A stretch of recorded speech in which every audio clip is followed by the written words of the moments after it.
He always swore he wasn't a hero, more like a guy who stumbled into trouble and somehow survived it. 2 decades earlier, he hadn't set out to save an alien child from slavers. He had been in the wrong bar at the wrong time, slightly drunk, mostly broke, and looking for cheap food.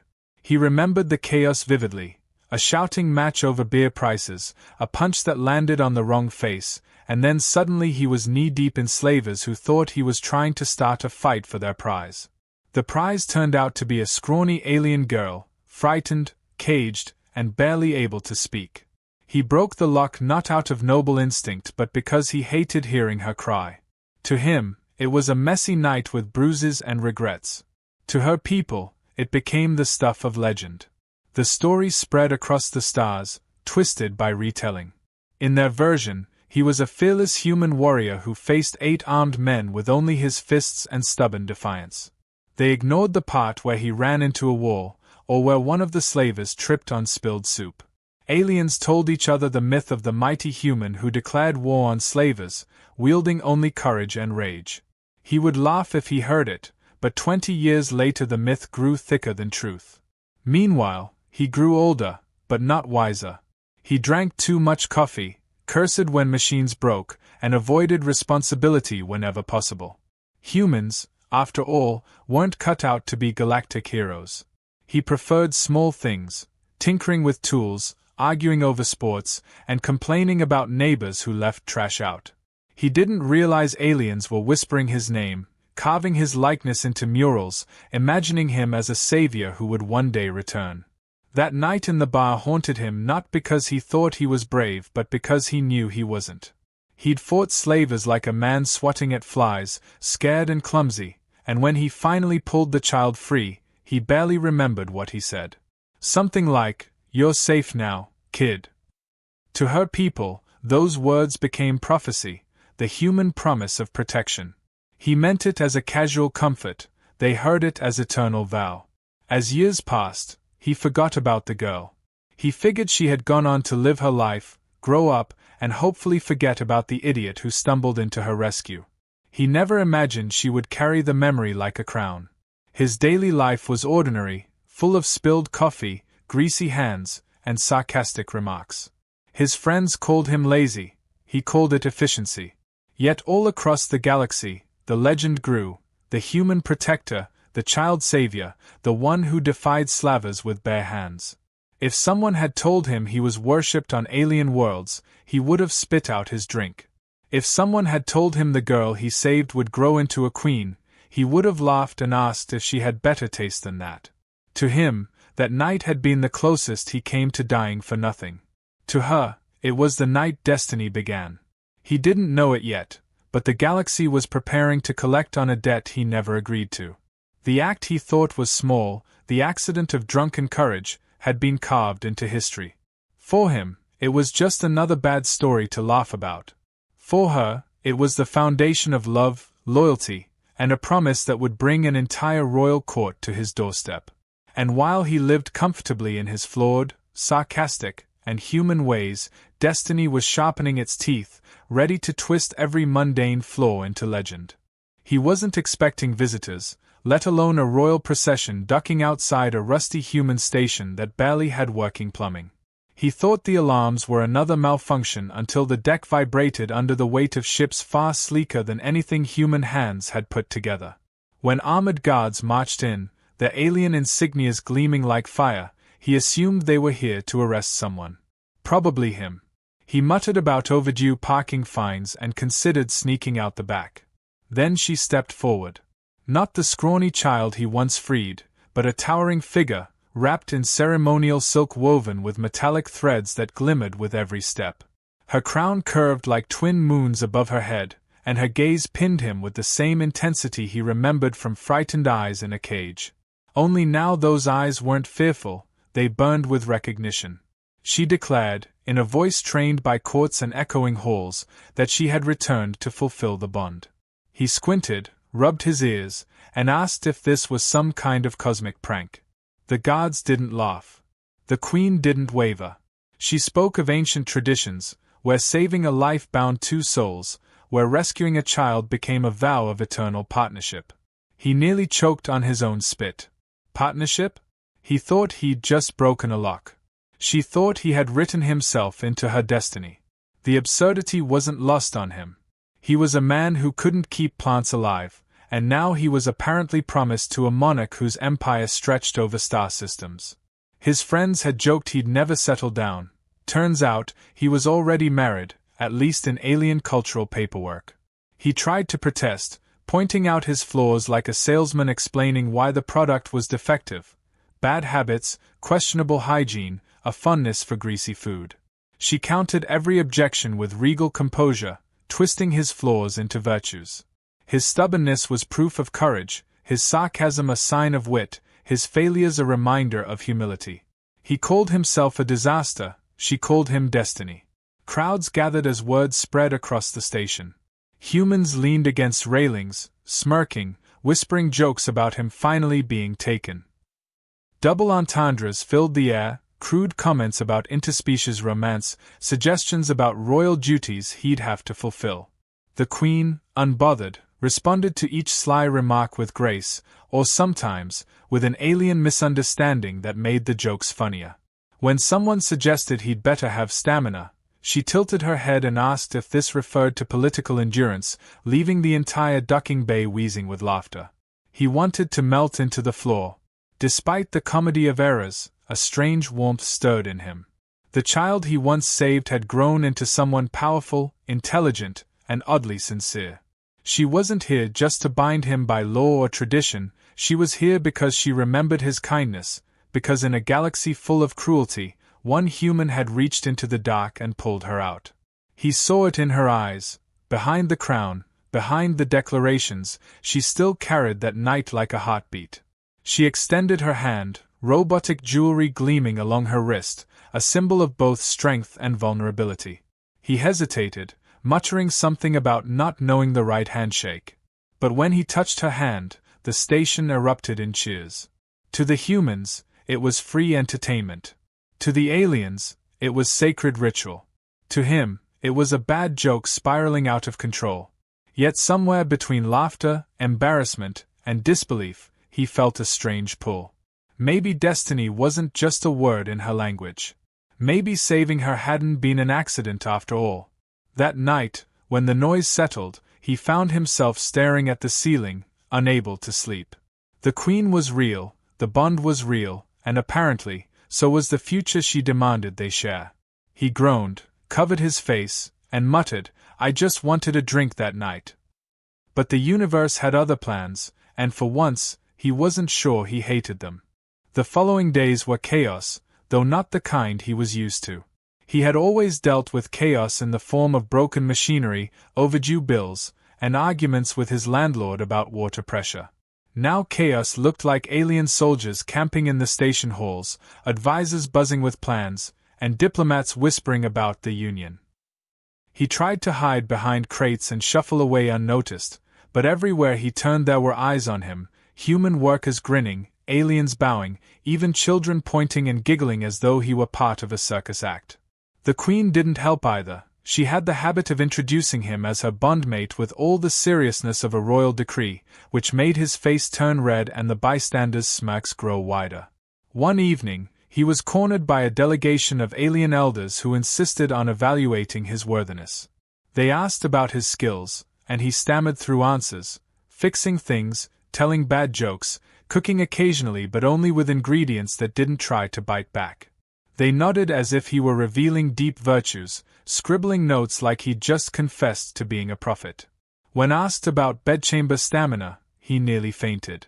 He sputtered, tried to explain they were misunderstanding the word, but their translations were merciless. They took every nervous laugh as confirmation and every pause as mystery. By the time the session ended, rumors spread across the halls that the human was a tireless lover, a legend in the making. He wanted to crawl into a vent and never come out. The Queen, of course, was unshaken. She treated the misunderstandings as truth, even amplifying them with a playful smile. When someone suggested she had chosen him because of his endurance, she calmly replied that endurance was indeed the most vital trait of a ruler's partner. He coughed, choked on his drink, and wondered how his life had turned into a comedy routine he couldn't escape. Still, moments slipped in that unsettled him, not from embarrassment, but from something warmer. At a private dinner arranged by her attendants, she dismissed the guards and sat across from him with plates of strange alien delicacies, glowing softly as though cooked by starlight. He poked the food with suspicion, cracked a joke about whether it glowed on the way out too, and she laughed, not the polished, diplomatic laugh she gave to crowds, but an unrestrained sound that filled the room. He found himself smiling despite himself. She confessed she remembered the night he rescued her in flashes.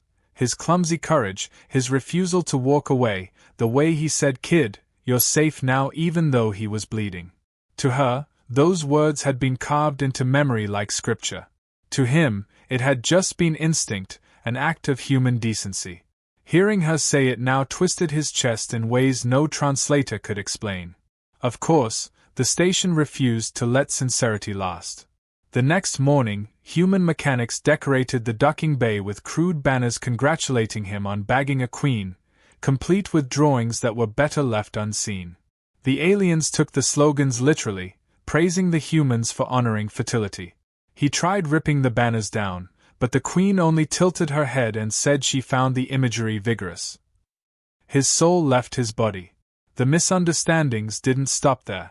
When he tried to explain human dating customs, awkward dinners, nervous texting, occasional ghosting, the Queen's advisors interpreted it as rituals of trial by endurance. Suddenly, there were discussions about whether ghosting meant literal spirit summoning. He waved his hands wildly, shouting it was just ignoring someone's message, but the damage was done. By the end of the day, alien poets were composing verses about the human art of vanishing affection. And yet, despite the absurdity, the bond between them deepened. She seemed genuinely fascinated by his flaws, his sarcasm, his ability to stumble through chaos and still keep moving. He, against his better judgment, found her impossible to dislike. Even her formality carried warmth, a strange mixture of dignity and vulnerability that pulled at him. He caught himself staring too long when she walked into rooms, when her laughter echoed, when her eyes met his with something unspoken. Late at night, when the station lights dimmed and the soldiers finally left him alone, he replayed everything in his head. The jokes, the misunderstandings, the cheers of the crowd, the Queen's unflinching certainty that he belonged at her side. He thought of his old life, lonely nights, small repairs, the feeling of being just another face in the crowd. Now he was the center of an empire's attention, a reluctant fiancé, and a punchline all rolled into one. He should have been miserable.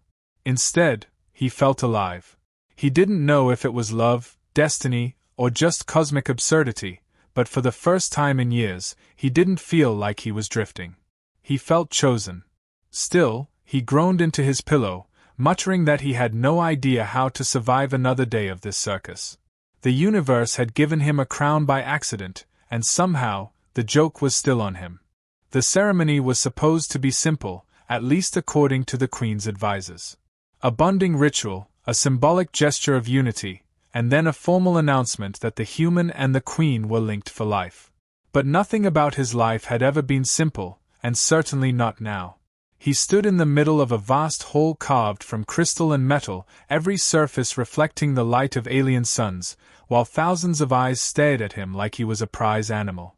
He tugged at the ceremonial robe they had shoved onto him, muttering under his breath about how it felt more like a bathrobe stolen from a fancy hotel than sacred garb. His complaints went unheard. The crowd waited with reverence. He waited with dread. The Queen approached in full regalia, her gown shimmering with threads that seemed alive, her crown glowing faintly as though powered by the stars themselves. She moved with poise, grace, and absolute certainty, while he shifted his weight awkwardly, fighting the urge to scratch himself. The elders began chanting in a tongue that twisted around the walls like music and thunder combined. He barely caught a word, but every time the chanting reached a peak, the crowd would cheer and nod at him, making him sweat harder. When an elder announced something about consummating the bond, he nearly dropped dead on the spot. The humans in attendance, station workers who had managed to sneak in, snickered loudly, elbowing each other and whispering filthy jokes. The aliens didn't understand the innuendos, taking them as serious cultural commentary, which only made the laughter worse. He clenched his jaw, cheeks burning, while the Queen remained serenely oblivious to the double meanings surrounding them. Or maybe she wasn't oblivious, maybe she enjoyed watching him squirm, her regal smile carrying just enough mischief to make him wonder. At one point, the ritual required them to exchange vows through physical gestures. He assumed it meant a handshake or a polite bow. Instead, a servant handed him a ceremonial fruit the size of his head and told him he had to offer her his essence. The humans in the crowd erupted in laughter. He froze, holding the fruit like it might explode. The Queen accepted it with dignity, then bit into it, juice spilling down her chin. The elders cheered. The humans nearly collapsed from laughter.